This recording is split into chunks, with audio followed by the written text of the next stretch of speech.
Hello friends, welcome to great farming.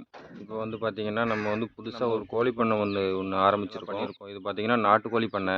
நாட்டுக்கோழி பண்ணை வந்து நம்ம எந்த மாதிரிலாம் அமைச்சிருக்கோம், நமக்கு தெரிஞ்ச மாதிரி நம்ம ஐடியா பண்ணி நம்மளுடைய ஓன் உழைப்பில் எல்லாமே சொந்தமாக நம்ம ஐடியாவில் வந்து உருவாக்கியிருக்கிறது. நீங்கள் வந்து எப்படி இருக்குன்னு பாருங்கள். நான் உங்களுக்கு எல்லாமே உள்ளே வெளியே அவுட்லுக் எல்லாமே உங்களுக்கு நான் காட்டுறேன். இது எப்படி இருக்குன்ட்டு நீங்களே பார்த்து சொல்லுங்கள். இது பார்த்தீங்கன்னா ஃப்ரண்ட்டில் கேட்டு, அதுக்கு மேலே ஒரு சின்ன பந்தல் போட்டிருக்கோம் அந்த கேட்டோட சேஃப்டிக்காக. ஃப்ரண்ட் சைடு பார்த்தீங்கன்னா நம்ம ஓலையை வச்சு அடைச்சிட்டோம் வெயில் உள்ள படாமல். இது பார்த்தீங்கன்னா சைடு வியூவு. சைடு உங்களுக்கு பார்த்தீங்கன்னா சுற்றி நம்ம செவுரு கட்டிட்டு அதுக்கு மேலே ஃபுல்லாக வலையை வச்சு கவர் பண்ணியிருக்கோம். பாருங்கள், ஒரு ரெண்டு அடிக்கு ஃபுல்லாக நம்ம செவுரு எழுப்பிச்சிட்டு அதுக்கு மேலே வலை. உள்ளே பாருங்கள் கோழி குஞ்செல்லாம் எவ்வளோ அழகாக நிற்குதுன்னு அந்த செவுத்து மேலே ஏறி. பார்த்திங்கன்னா ஃபுல்லாக நம்ம கவர் பண்ணிட்டோம். ஃபுல்லாக நம்ம நல்லா சேஃப்டியாக செவுரில் ஃபுல்லாக வலை அடித்து ஃபுல்லாக அழகாக கவர் பண்ணியிருக்கோம் பாருங்கள்.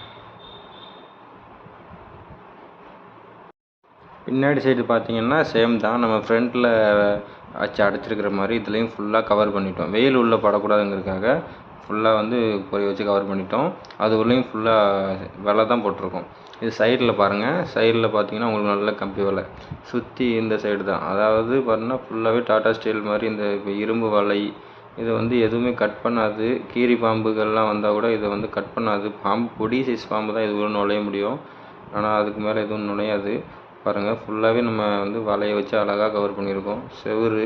செவருக்கு மேலே ஃபுல்லாக கம்பி வச்சு வலையை வச்சு நல்லா அழகாக கட்டியாச்சு. ஃபுல்லாக உங்களுக்கு பார்த்திங்கன்னா கவராக இருக்கும். இது பார்த்திங்கன்னா தீவனம் ஏதாச்சும் வைக்கிறதுக்கு தனியாக ரூமு. பார்த்திங்கன்னா வெளியே எவ்வளோ அழகாக இருக்கு பாருங்கள் அந்த பந்தல். இப்போ வாங்க உள்ளே பார்க்கலாம்.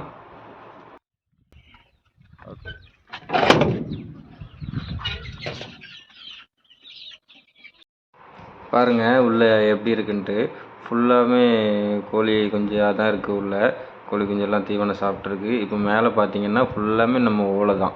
ஏன்னா வந்து வெயில் டைமில் இப்போ கோழிக்கு கூலிங் அதிகமாக வேணுங்கிறதுக்காக ஃபுல்லாமே ஓலைப்பாறை வச்சு நம்ம அழகாக ரெடி பண்ணியிருக்கோம். ஏன்னா இதுதான் அதோட கூலிங்கும் அதிகமாக இருக்கும். பார்த்துக்கோங்க, கோழிகள் எல்லாம் எவ்வளோ அழகாக மேய்து பாருங்கள். இதில் வந்து எல்லா கோழியுமே வந்து கலந்து தான் இருக்குது. அதாவது நாட்டுக்கோழி, கிரிராஜா, சோனாலி, போண்டா கோழி எல்லாமே வந்து ஓரளவுக்கு எல்லாமே கலந்து போய் தான் இருக்குது. பாருங்கள், எல்லா கோழியும் மொத்தமாக இருக்குது. எல்லாமே அதுக்கு செட் ஆகிடுச்சு. கம்புலாம் கட்டி அதுக்கு ஓரளவுக்கு எல்லாமே செட் ஆகிடுச்சு.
நாட்டுக்கோழி வளர்ப்பு